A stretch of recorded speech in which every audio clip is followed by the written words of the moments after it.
Good morning students. तो आज हम पढ़ेंगे प्रोबेबिलिटी का कुछ इंपॉर्टेंट क्वेश्चन।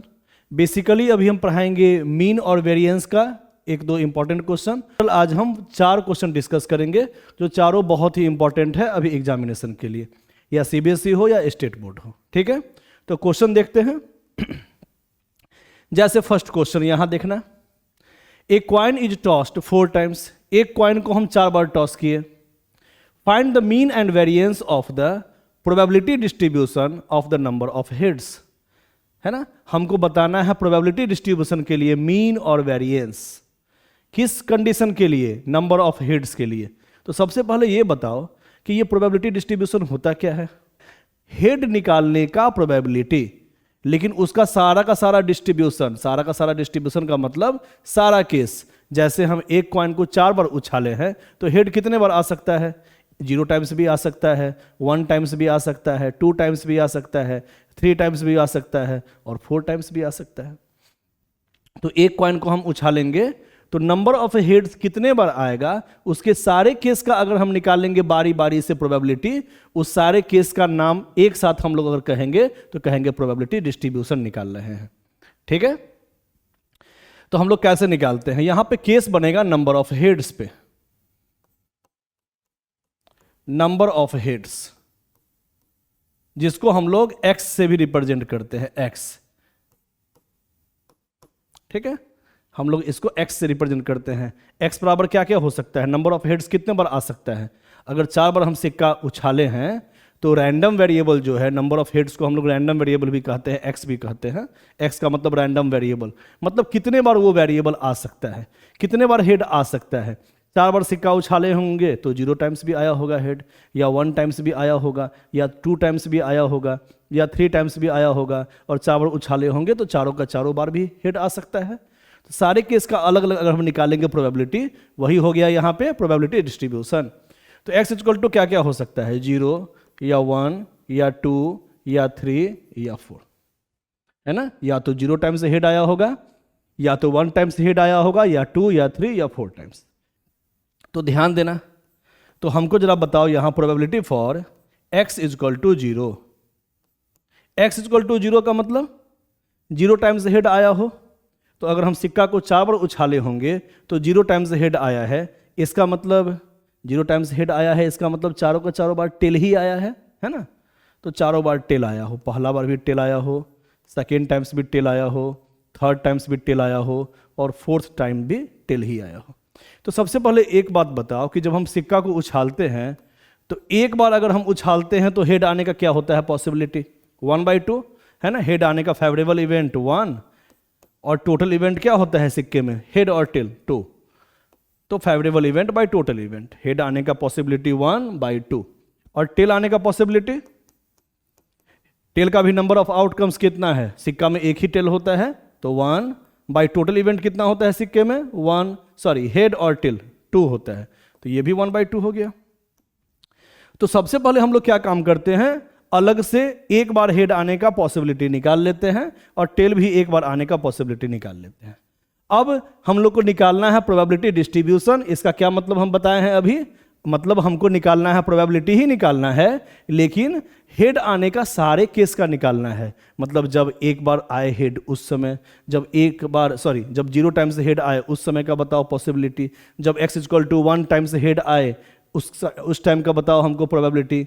वैसे ही x बराबर 2 के लिए, 3 के लिए, 4 के लिए, मतलब x इक्वल टू 4, मतलब 4 टाइम्स हेड आए उस टाइम तक के लिए हमको सबका बारी बारी से प्रोबेबिलिटी निकालना है। उसी का नाम होता है प्रोबेबिलिटी डिस्ट्रीब्यूशन। ठीक है, तो जब एक बार भी हेड नहीं आया हो, तो पहला बार भी टेल आया हो, दूसरे बार भी टेल आया हो, तीसरे बार भी टेल आया हो, और चौथा बार भी टेल आया हो, तो टेल आने का क्या होता है पॉसिबिलिटी? 1/2, सेकेंड टाइम भी 1/2, थर्ड भी 1/2, और 4th भी 1/2। कितना आ गया? 1/16। ठीक उसी प्रकार अब बताओ x इक्वल टू 1। x क्या होता है फिर से बताओ? x ही ना है नंबर ऑफ हेड्स, है ना, रैंडम वेरिएबल। तो x इक्वल टू 1 मतलब अगर एक बार हेड आया हो तब, तो एक बार अगर हेड आया हो उसका बताओ पॉसिबिलिटी, प्रोबेबिलिटी। तो एक बार हेड आने का क्या क्या कंडीशन हो सकता है पहले ये बताओ। स्टूडेंट कहेगा ना कि सर ऐसा भी तो हो सकता है कि फर्स्ट टाइम हेड आया हो और सेकेंड थर्ड फोर्थ टाइम आया हो टेल टेल टेल। सर ऐसा भी तो हो सकता है, सारा कंडीशन जब भी लिखते हैं अलग अलग तब तो बीच में प्लस करते हैं, है ना। क्लास 1 में बताए थे, इंपॉर्टेंट क्वेश्चन का जो क्लास 1 लिए थे उसमें हम बताए थे कि जब भी कंडीशन एक साथ रहता है तो उसमें मल्टीप्लाई करते हैं, और अलग अलग कंडीशन जब भी लिखते हैं तो बीच में प्लस करते हैं, ठीक है। चाहे वो परम्यूटेशन कॉम्बिनेशन हो चाहे वो प्रोबेबिलिटी हो, प्रोबेबिलिटी में भी जब एक साथ सारा कंडीशन आता है तो उसमें मल्टीप्लाई करते हैं। तो क्या क्या कंडीशन बन सकता है? या तो 4 बार हम जब सिक्का उछाले होंगे तो एक बार हेड आने का क्या क्या कंडीशन बन सकता है? या तो पहला बार हेड उसके बाद टेल, या तो सेकेंड टाइम से हेड, है ना, और बाकी सब टेल, या और क्या हो सकता है? Tail tail head tail. ऐसे भी हो सकता है कि first time tail, second time tail, third head, fourth tail. ऐसा भी हो सकता है कि first time tail, second time tail, third time tail और फोर्थ टाइम हेड, ये भी हो सकता है। तो बताओ तो इस कंडीशन के लिए क्या लिखें? हेड आने का पॉसिबिलिटी क्या होता है? 1 टाइम्स 1/2, और टेल आने का भी तो 1/2 ही होता है पॉसिबिलिटी, 1/2 1/2। यहां भी लिखेंगे, सबका बारी बारी से लिखेंगे ना। तो ध्यान देना एक चीज, ये जो बार बार हम केस लिख रहे हैं उससे अच्छा एक काम कर देंगे तब पर भी क्वेश्चन बन जाएगा। ऐसा इसलिए बता रहे हैं क्योंकि अभी तो क्वेश्चन बन जाएगा, अभी तुम लोगों को दिक्कत नहीं होगा, इससे भी आसान ही पड़ रहा है। लेकिन हम कह सकते हैं ना, हेड टेल टेल टेल का एक तरह से अरेंजमेंट हो रहा है। जितने टाइप से हेड टेल टेल को हम अरेंज कर सकते हैं हेड टेल टेल टेल, उतना ही केस बन रहा है ना। तो ये जो केस ले रहे हो बारी बारी से, उससे अच्छा है कि तुम एक ही केस बनाओगे, ध्यान देना। और हेड टेल टेल का कितना अरेंजमेंट होता है? तो परम्यूटेशन कॉम्बिनेशन में पढ़े थे कि हेड टेल टेल टेल का कितना अरेंजमेंट हो सकता है। 4 नंबर का अरेंजमेंट कितने टाइप से हो सकता है? 4 जगह पे, 4 नंबर का 4 जगह पे 4 फैक्टोरियल बाई जितना आइडेंटिकल है उतने फैक्टोरियल से डिवाइड। तो इसका मतलब जो भी आगे हम केस लिख रहे थे वो केस नहीं लिख के डायरेक्ट ऐसे भी बना सकते हो, क्योंकि 4 फैक्टोरियल होता है 1 × 2 × 3 × 4, और ये है 3 फैक्टोरियल, इसका मतलब 1 × 2 × 3। तो ऊपर है 1 2 3 4 का मल्टीप्लाई, नीचे है 1 2 3 का मल्टीप्लाई। तो काटेंगे तो डिवाइड करेंगे तो कितना बचेगा? 4 बचेगा। तो यही चीज रिपीट कर रहा था 4 टाइम्स, आ गया 4 × समथिंग, वही फॉर्म आ गया। तो इंडिविजुअल केस अगर बनाते पहला टाइम से हेड या सेकेंड टाइम से हेड या थर्ड टाइम से हेड या फोर्थ टाइम हेड, तो 4 कंडीशन बनाना पड़ता। वैसे एक ही कंडीशन लिख दिए, और इसका कितना पॉसिबिलिटी है नए नए टाइप से केस बनने का। इसका मतलब इस 4 नंबर पे 4 अल्फाबेट का 4 जगह पे कितने टाइप से अरेंजमेंट कर सकते हैं? 4 का 4 जगह पे होता है 4 फैक्टोरियल अरेंजमेंट का संख्या, हम लोग पढ़े थे परम्यूटेशन कॉम्बिनेशन में। और 3 आइडेंटिकल है, तो जितना आइडेंटिकल रहता है उतने फैक्टोरियल से डिवाइड। इससे फायदा क्या होगा? एक ही केस में सारा फॉर्म बन जाएगा। तो कितना आंसर आ गया देखो तो, 4/2 2 2 2 का मल्टीप्लाई 16, 4/16, ठीक है। फिर बताना, probability for x equal to 2, मतलब 2 टाइम्स हेड आने का। अब बताओ हमको प्रोबेबिलिटी।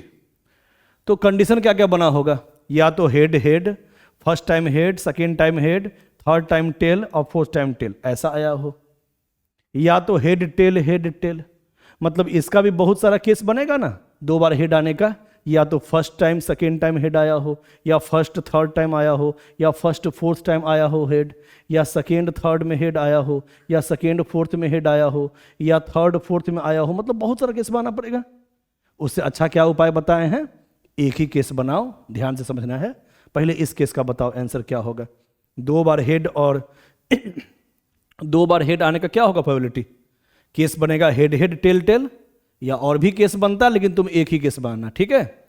हेड आने का पॉसिबिलिटी 1/2, टेल आने का भी 1/2 ही है ना, यहां देख लो।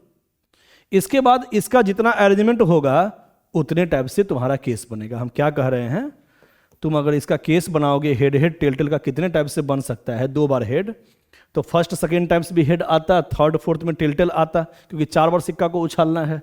या ऐसा भी हो सकता था कि हेड टेल, या ऐसा भी हो सकता था टेल हेड टेल।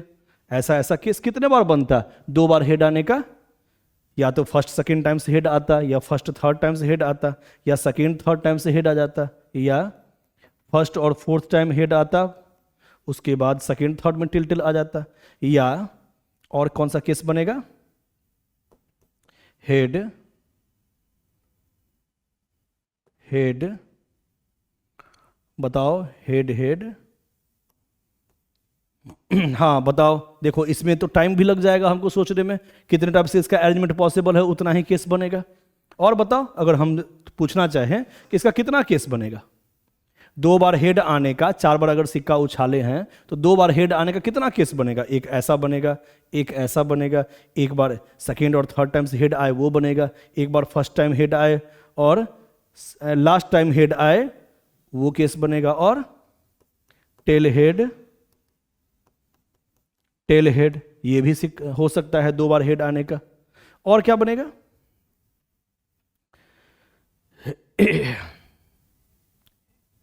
नहीं इसमें तो मिलाना पड़ेगा, दिमाग लगाओ, और कभी हो सकता है क्या, टेल हेड ऐसा भी हो सकता है। ठीक है, तो पूरा मिला के कितना केस बना, 6 केस। तो 6 बार हमको इस टाइप से लिखना पड़ता प्लस में, लेकिन हम क्या बताए हैं कि ऐसे ऐसे अगर 6 बार केस बनाएंगे तो वो तो लेंदी पड़ जाएगा, तो हम लोग क्या करेंगे, एक ही केस बनाएंगे 2 बार हेड आने का। ठीक है, कह रहा है 2 बार हेड आने का, क्योंकि हम निकाल रहे हैं यहाँ प्रोबेबिलिटी डिस्ट्रीब्यूशन। डिस्ट्रीब्यूशन का मतलब जब x बराबर 0 मतलब 0 टाइम से हेड आए उस समय क्या होगा प्रोबेबिलिटी, जब x इक्वल टू 1 मतलब 1 टाइम से हेड आए उसका क्या होगा प्रोबेबिलिटी।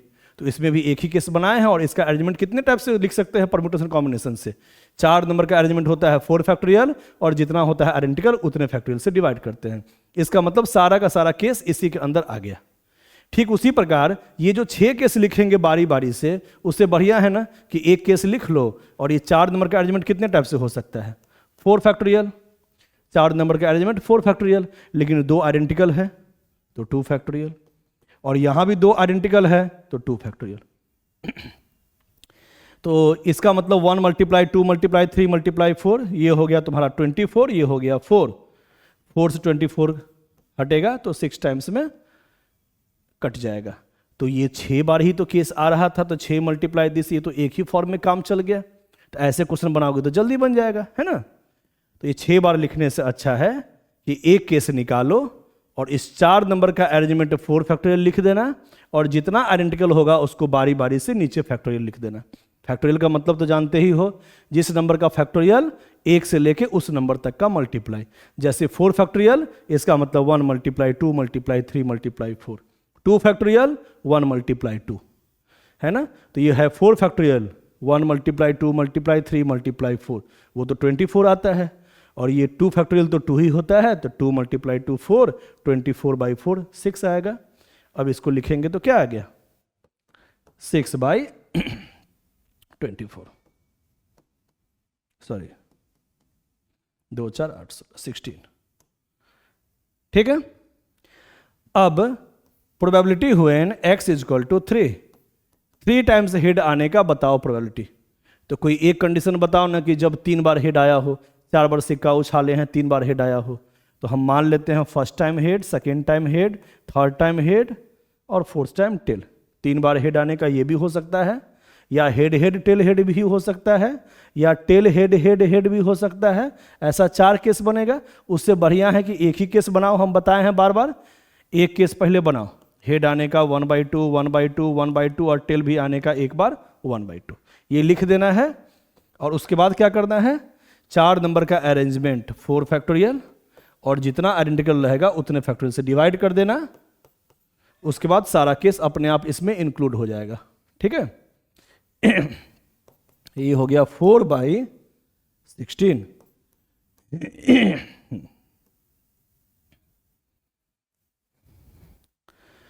तो प्रोबेबिलिटी बारी बारी से अगर सबका निकालेंगे तो उसी को हम लोग कहते हैं प्रोबेबिलिटी डिस्ट्रीब्यूशन।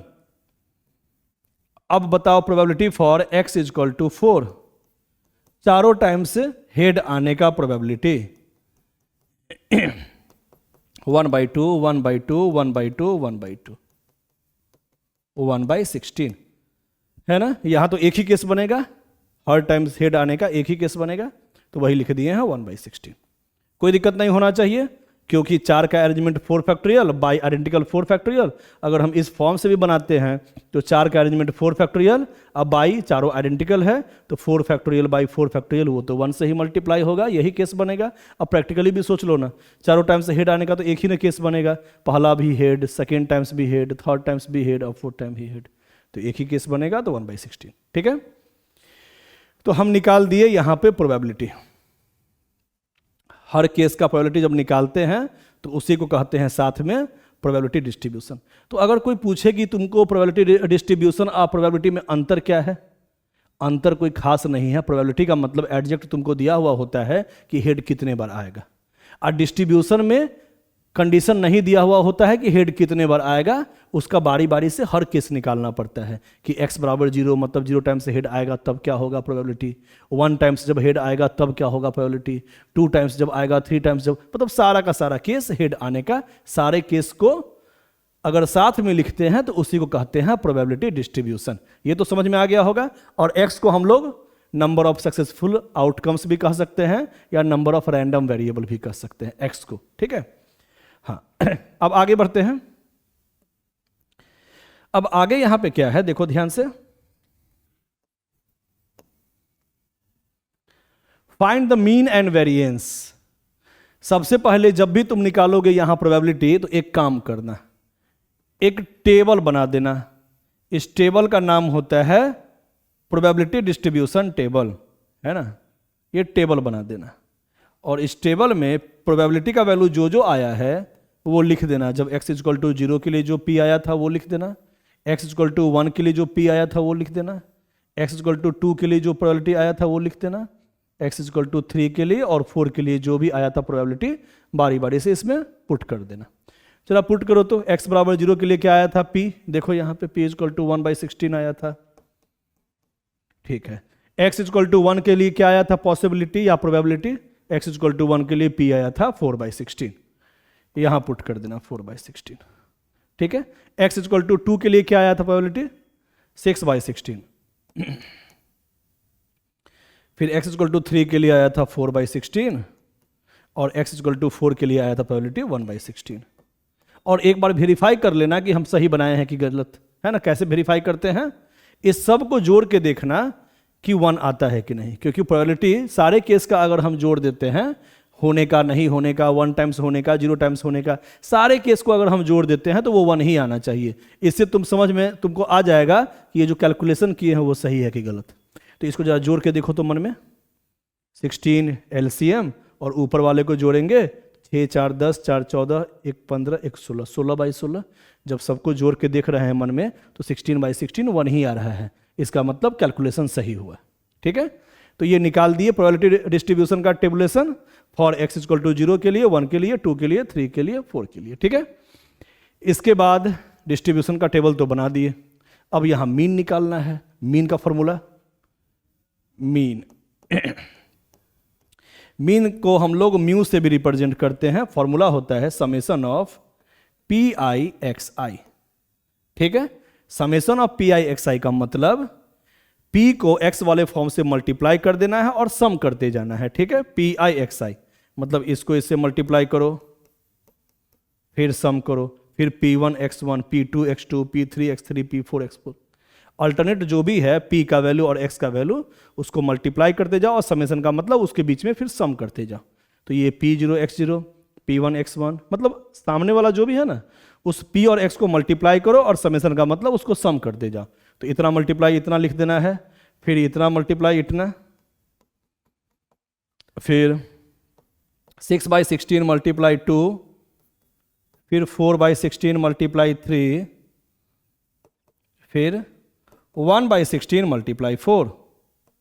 अगर एलसीएम हम लेंगे सबका 16 तो ऊपर कितना बचा, 0 + 4 + 6 मल्टीप्लाई 2 12 + 4 × 12 + 4, देखो तो कितना आया 32/16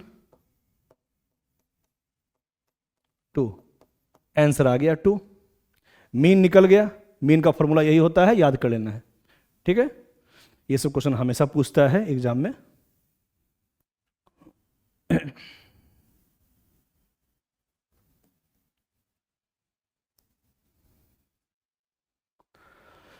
हाँ, मीन निकाल लिए। अब क्या निकालना है? अब निकालना है सर वेरिएंस। वेरिएंस का फॉर्मूला सब याद रखना पड़ेगा मेनली। वेरिएंस का फॉर्मूला होता है सिग्मा स्क्वायर से हम लोग रिप्रेजेंट करते हैं। इसका फॉर्मूला होता है summation of P I X I का स्क्वायर माइनस म्यू का स्क्वायर। यही फॉर्मूला होता है। पी आई को एक्स आई के स्क्वायर से मल्टीप्लाई करना है और सम करते जाना है। क्या बोले हैं, ध्यान देना है। पी आई मल्टीप्लाई एक्स आई नहीं, एक्स आई का स्क्वायर और उसके बाद सम। मतलब पी आई को, मतलब पी वाले फॉर्म को एक्स वाले फॉर्म के स्क्वायर के साथ मल्टीप्लाई करना है और सम करना है। फिर 4/16 मल्टीप्लाई 1 का स्क्वायर प्लस 6/16 मल्टीप्लाई 2 का स्क्वायर प्लस 4/16 मल्टीप्लाई 3 का स्क्वायर प्लस 1/16 मल्टीप्लाई 4 का स्क्वायर। अब माइनस म्यू स्क्वायर भी करना है। ठीक है, थोड़ा इसको ऊपर किया जाए।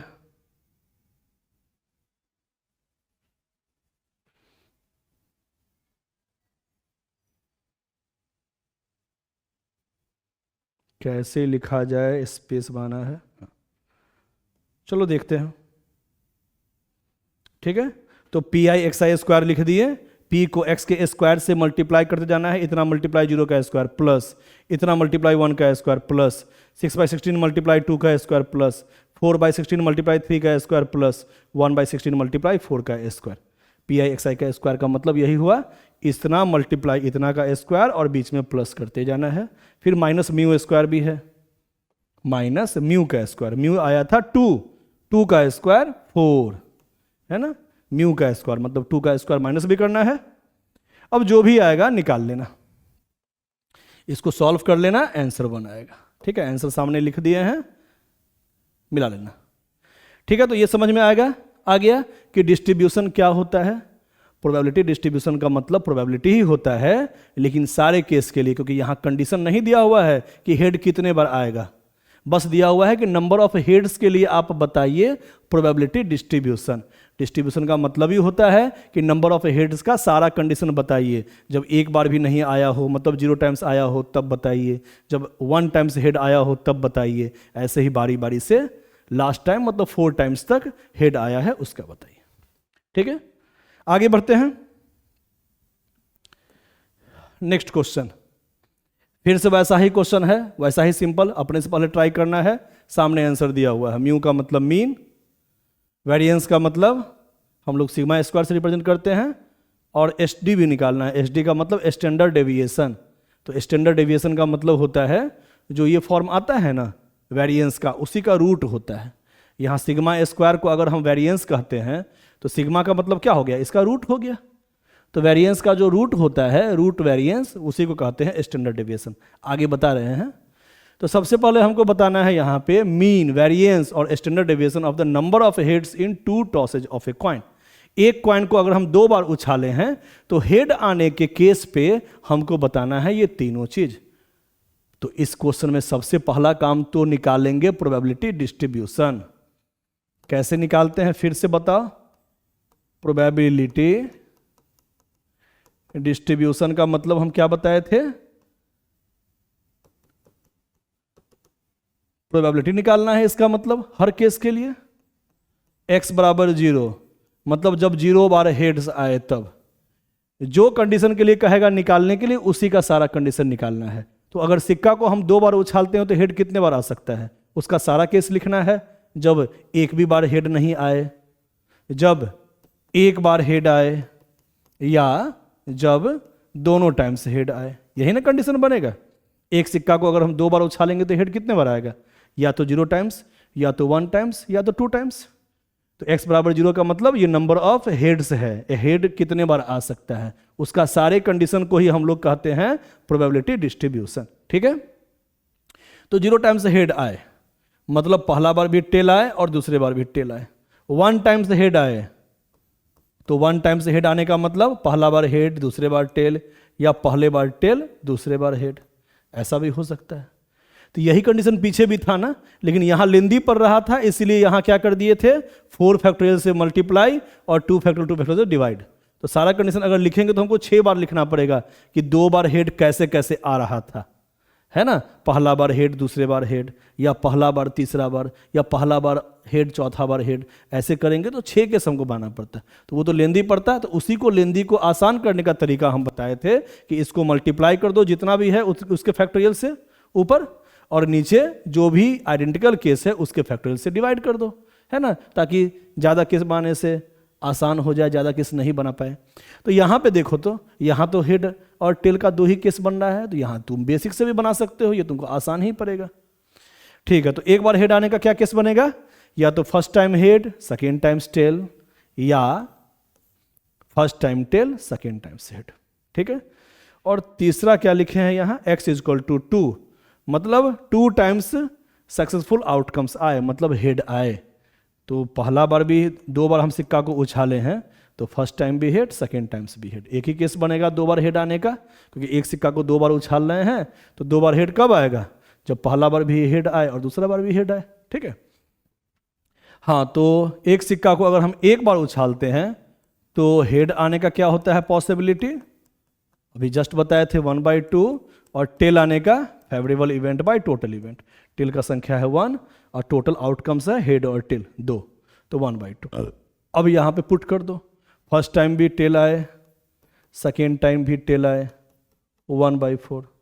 अगर एक बार हेड आए, फर्स्ट टाइम हेड आए, तो हेड का भी तो 1/2 ही निकाले हैं, और टेल का भी 1/2 ही निकाले। 1/4 1/4 कितना आ गया, 2/4। ठीक है, फर्स्ट टाइम भी हेड आए और सेकेंड टाइम भी हेड आए, है ना। यहां बना देना है फिर data, P is equal to x is equal to 0 के लिए, 1 के लिए और 2 के लिए। x इजक्वल टू 0 के लिए क्या आया है प्रोबेबिलिटी 1/4, x इजक्वल टू 1 के लिए क्या आया है प्रोबेबिलिटी 2/4। 2/4 का मतलब 1 है ना, 2/4 लिखो या 1/2 लिखो, बात बराबर है। तो यहाँ 1/2 चाहे 2/4, x इजक्वल टू 2 के लिए 1/4। इस तीनों को जोड़ के देख लो मन में, 4/4 आ रहा है कि नहीं, क्योंकि हमेशा प्रोबेबिलिटी के सारे केस को जोड़ने पे 1 ही आना चाहिए, इसका मतलब तुम्हारा कैलकुलेशन सही है। जोड़ के देख लो, 1/4 प्लस 2/4 प्लस 1/4, 4/4 आ रहा है जोड़ने पे, तीनों को जोड़ने पे, इसका मतलब 1 आ रहा है, मतलब हम सही यहाँ पे केस निकाले। ठीक है, इसको 1/2 भी लिख सकते हो, कोई दिक्कत नहीं है। अब क्या निकालना था, सबसे पहले मीन। मीन का फॉर्मूला अभी जस्ट बताए थे, समेशन ऑफ PI/XI, मतलब P वाले फॉर्म को X वाले फॉर्म से मल्टीप्लाई करना है और जोड़ते जाना है। तो 1/4 multiply 0 plus 1/2 multiply 1 plus 1/4 multiply 2, 1/4 multiply 2 कितना आ गया देखो तो, 0 प्लस 2/4 का मतलब भी 1/2 ही होता है, तो 1/2 प्लस 1/2, 2/2 मतलब 1, तो मीन आ गया 1। आंसर में 1 होगा यहाँ पे, है ना, गलत दिया हुआ है, 1 होगा, मीन तुम्हारा 1 ही होगा। ठीक है, हाँ, आगे बढ़ते हैं। अब निकालना है वेरिएंस। वेरिएंस का मतलब सिग्मा स्क्वायर। फॉर्मूला क्या होता है, फॉर्मूला होता है समेशन ऑफ PI/XI का स्क्वायर, और समेशन करने के बाद में म्यू का स्क्वायर। ठीक है, समेशन ऑफ PI/XI का स्क्वायर मतलब P वाले फॉर्म को x के स्क्वायर से मल्टीप्लाई करना है, PI/XI का स्क्वायर मतलब इतना मल्टीप्लाई इतना का स्क्वायर, तो 1/4 मल्टीप्लाई 0 का स्क्वायर, फिर समेशन का मतलब सम, इतना मल्टीप्लाई इतना का स्क्वायर। x वाले फॉर्म में स्क्वायर लगा के मल्टीप्लाई करना है P से, है ना, P को x के स्क्वायर से मल्टीप्लाई करना है, तो 1/4 मल्टीप्लाई 0 स्क्वायर प्लस 1/2 मल्टीप्लाई 1 का स्क्वायर प्लस 1/4 मल्टीप्लाई 2 का स्क्वायर माइनस म्यू का स्क्वायर, तो 1 का स्क्वायर, है ना, म्यू निकाले हुए थे, मीन का मतलब म्यू होता है 1 का स्क्वायर। कितना आ गया देखो तो, ये तो 0 आ गया, ये कितना आ गया 4/4 1 माइनस 1 0.5। ठीक है, तो वेरिएंस भी सही आ गया। अब क्या निकालना था? एसडी। एसडी का मतलब स्टैंडर्ड डेविएशन।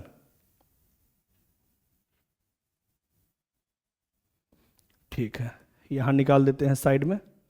स्टैंडर्ड डेविएशन याद रखना, स्टैंडर्ड डेविएशन जब भी पूछ दे तो रूट अंडर वेरिएंस होता है।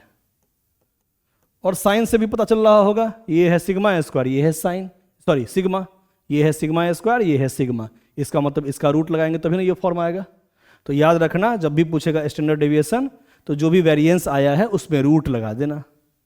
रूट अंडर 0.5 कितना होता है? रूट 0.5 लगभग 0.71, क्योंकि 0.7 मल्टीप्लाई 0.7 क्या होता है? 0.49। तो 0.49 कहो या 0.50 कहो, लगभग बराबर है। तो रूट 5 का मतलब 0.71। ठीक है, यही आंसर। आगे बढ़ा जाए, अगला क्वेश्चन। हाँ, ये सब फिर डेविएशन का क्वेश्चन नहीं है, ये सिंपल क्वेश्चन है, लेकिन बहुत इंपॉर्टेंट है, बहुत बार आया हुआ है, इसलिए इसको थोड़ा सा खासकर ध्यान से देखना है। A speak the truth in 75% case. A का सही बोलने का क्या है प्रोबेबिलिटी?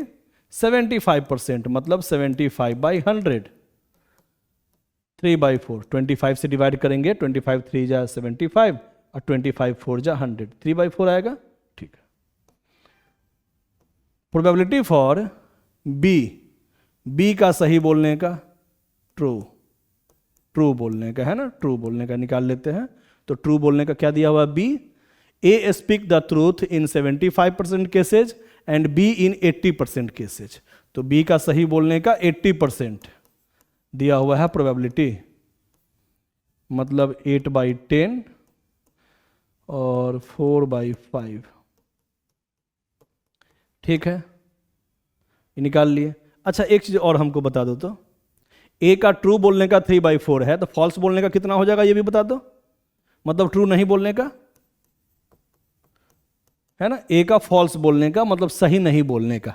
तो सही नहीं बोलने का कैसे निकालेंगे? 1 में से ट्रू वाला कंडीशन माइनस कर देंगे तो आ जाएगा 1/4, है ना। टोटल केस का वैल्यू कितना होता है? 1। प्रोबेबिलिटी के सारे कंडीशन को जोड़ेंगे तो 1 आएगा।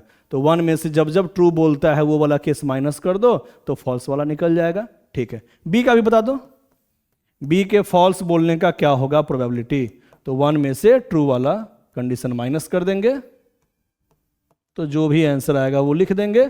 अब तो हम ए का सही बोलने का और झूठ बोलने का निकाल लिए प्रोबेबिलिटी, बी का भी सही बोलने का और झूठ बोलने का निकाल लिए प्रोबेबिलिटी। अब आगे क्या पूछ रहा है? In what percentage of case are they likely to contradict each other in stating the same fact. कोई एक फैक्ट है, कोई एक बात चल रहा है, उस पे दोनों में कॉन्ट्राडिक्ट हो जाए ए और बी का, उसका बताइए प्रोबेबिलिटी। ये सब सिंपल क्वेश्चन में ही आता है, ये सब ना ही बाइज है ना ही टोटल है, ये सब सिंपल क्वेश्चन सब है। तो पूछ क्या रहा है कि कॉन्ट्राडिक्ट हो जाए दोनों में। कॉन्ट्राडिक्ट का मतलब मतभेद हो जाए, मतलब मतभेद का मतलब दोनों का कंडीशन सेम टाइप का नहीं हो। एक सही बोल रहा हो तो दूसरा झूठ बोल रहा हो, या पहला झूठ बोल रहा हो तो दूसरा सही बोल रहा हो। दो आदमी में कब मतभेद हो जाएगा, कॉन्ट्राडिक्ट हो जाएगा? कब दोनों सहमत नहीं हो पाएगा कोई बात पे। कॉन्ट्राडिक्ट का मतलब जो सहमत नहीं हो, एग्री नहीं हो। तो कब एग्री नहीं होगा? जब पहला बोलेगा ये सही है, दूसरा बोलेगा ये गलत है, या पहला बोलेगा ये गलत है और दूसरा बोलेगा ये सही है, तभी होगा दोनों में मतभेद, कॉन्ट्राडिक्ट। ठीक है, तो कॉन्ट्राडिक्ट का बताना है यहाँ प्रोबेबिलिटी। तो प्रोबेबिलिटी में कॉन्ट्राडिक्ट तभी होगा जब ए ट्रू बोलेगा तो बी उसी समय फॉल्स बोलेगा, या का मतलब प्लस, अलग कंडीशन अलग केस। जब भी इंडिविजुअल अलग केस होता है तो बीच में प्लस का साइन। या ऐसा भी हो सकता है कि ए फॉल्स बोला हो और बी ट्रू बोला हो, है ना। कॉन्ट्राडिक्ट का यही कंडीशन आएगा, जिस समय ए ट्रू बोल रहा है उस समय बी फॉल्स बोल रहा हो, या जिस समय ए फॉल्स बोल रहा हो उस समय बी ट्रू बोल रहा हो, तभी दोनों में कॉन्ट्राडिक्ट होगा, मतभेद होगा। तो ए का ट्रू बोलने का कितना दिया हुआ है? 3/4, और उसी समय बी का फॉल्स बोलने का 1/5, और ए के फॉल्स बोलने का 1/4, और उसी समय बी का ट्रू बोलने का 4/5। कितना आया आंसर? 20 आ गया एलसीएम, ऊपर आ गया 3 + 4। इसका मतलब 7/20 आंसर। ठीक है, तो याद रखना एग्री का जब भी कंडीशन आएगा तो ए और बी दोनों ट्रू हो या ए और बी दोनों फॉल्स हो, वो वाला कंडीशन लेंगे। और जब कॉन्ट्राडिक्ट का कंडीशन आएगा तो जिस समय ए ट्रू तो बी फॉल्स या ए फॉल्स तो बी ट्रू, इस समय ये होगा। मतलब कॉन्ट्राडिक्ट में उल्टा कंडीशन होगा, क्योंकि उल्टा बोलेगा तभी दोनों में कॉन्ट्राडिक्शन होगा, मतभेद होगा। और एग्री कर जाएगा अगर सेम फैक्ट पे, इसका मतलब जिस समय ए ट्रू बोला था उस समय बी भी ट्रू बोला था, और जिस समय ए फॉल्स बोला था उस समय बी भी फॉल्स बोला था। लेकिन यहां पूछ रहा है कॉन्ट्राडिक्ट का, मतलब दोनों में मतभेद हो जाए। इसका मतलब जिस समय ए ट्रू बोला उस समय बी फॉल्स बोला, या जिस समय ए फॉल्स बोला उस समय बी ट्रू बोला, उसी का निकाल दिए हैं, आंसर आ गया। ठीक है, आगे बढ़ते हैं। अगला क्वेश्चन देखना। हाँ, ध्यान देना क्या है question. A can hit A target 4 times in 5 shots. 5 बार में 4 टाइम्स ए किसी टारगेट को हिट कर सकता है। तो ए के हिट करने का क्या होगा पॉसिबिलिटी? 5 में 4 टाइम्स हिट करता है तो 4/5। ठीक उसी प्रकार बी का बताओ क्या दिया हुआ है पॉसिबिलिटी, कि 3 टाइम्स हिट करता है 4 टाइम्स में, है ना। 4 टाइम्स अगर हिट करता है तो 3 बार वो टारगेट को हिट कर लेता है, मतलब 3/4 हो जाएगा बी का प्रोबेबिलिटी। और सी का क्या दिया हुआ है पॉसिबिलिटी कहो या प्रोबेबिलिटी कहो, ट्वाइस इन 3 शॉट्स, मतलब 3 बार शॉट लगाता है तो वो 2 बार हिट कर लेता है। इसका मतलब इसका हो गया पॉसिबिलिटी 2/3। 3 टाइम्स में 2 बार हिट करता है सी, और बी 4 टाइम्स में 3 टाइम्स हिट करता है बी, और ए 5 टाइम्स में 4 टाइम्स हिट करता है ए। तो ए का हो गया पॉसिबिलिटी 4/5, क्योंकि 4 5 के अंदर है ना, कि 5 टाइम्स में 4 टाइम्स हिट करता है तो वो 4/5 हो गया।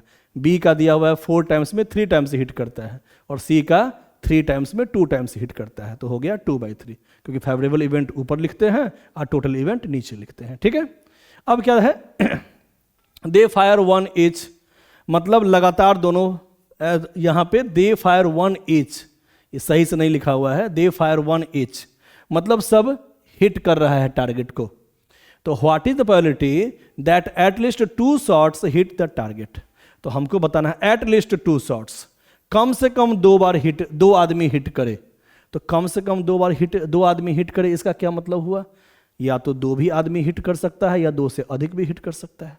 ठीक है, तो यहां लिखा हुआ है हमको निकालना है प्रोबेबिलिटी एट लीस्ट 2 शॉट्स, मतलब कम से कम 2 आदमी से शॉट लग जाए। एट लीस्ट 2 शॉट्स, कम से कम 3 आदमी जो हिट कर रहा है कम से कम 2 आदमी से हिट हो जाए। तो क्या कंडीशन क्या बनेगा, हमको बस कंडीशन बताओ ना, कि कम से कम 2 हिट्स हो जाए, मतलब या तो 2 आदमी से हिट हो जाए, कम से कम का मतलब क्या होता है, या तो 2 या 2 से ज्यादा। एटलीस्ट 2 का मतलब या तो कम से कम 2 आदमी से हिट हो जाए या 2 से अधिक, मतलब तीनों से हिट हो जाए।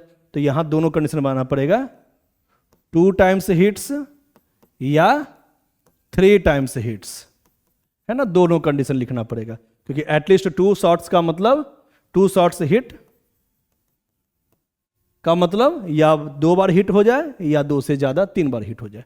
तो 2 बार हिट आने का पहले बताओ कंडीशन क्या क्या हो सकता है। 2 बार हिट होने का पहले हमको केस सब बताओ क्या क्या बनेगा।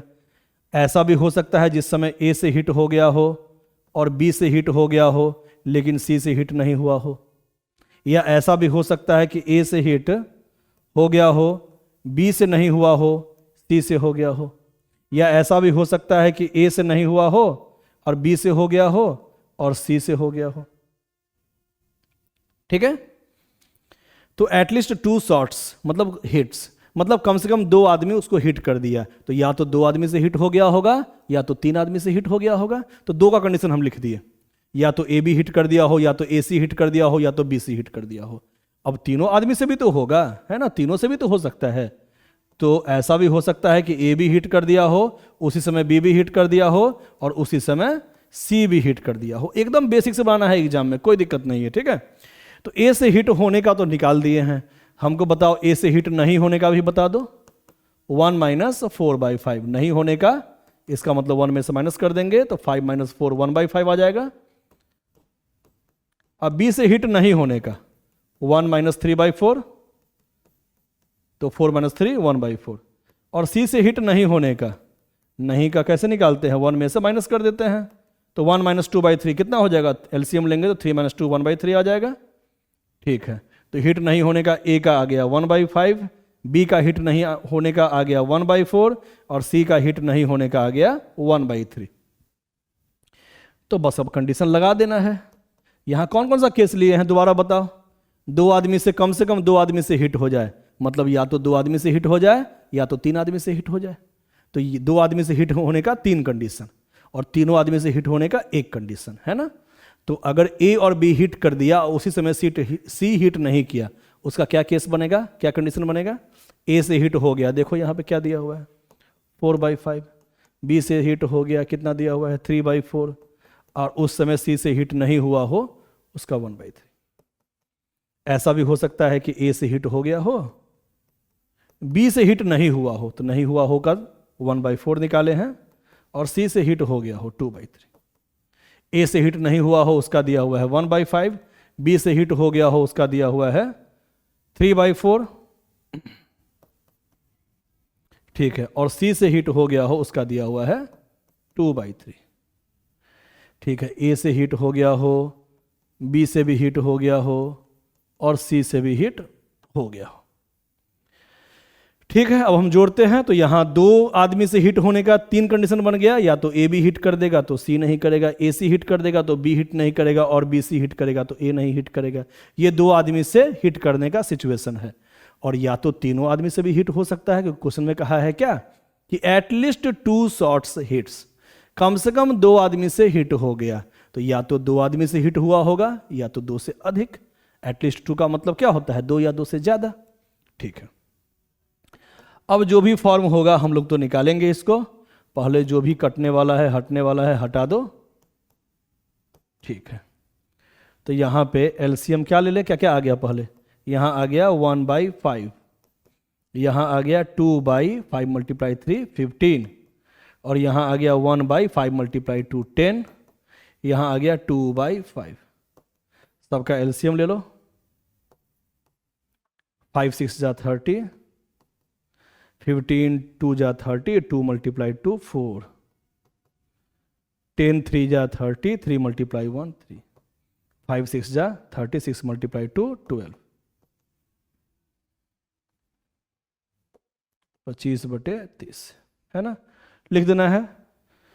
किसी से कट रहा है क्या, 25 25 5 5/6 आंसर। ठीक है, तो थोड़ा प्रैक्टिस करना है। सब आज अच्छा क्वेश्चन है, बहुत सिंपल क्वेश्चन है। ठीक है, तो आज के लिए इतना ही। Okay, thank you.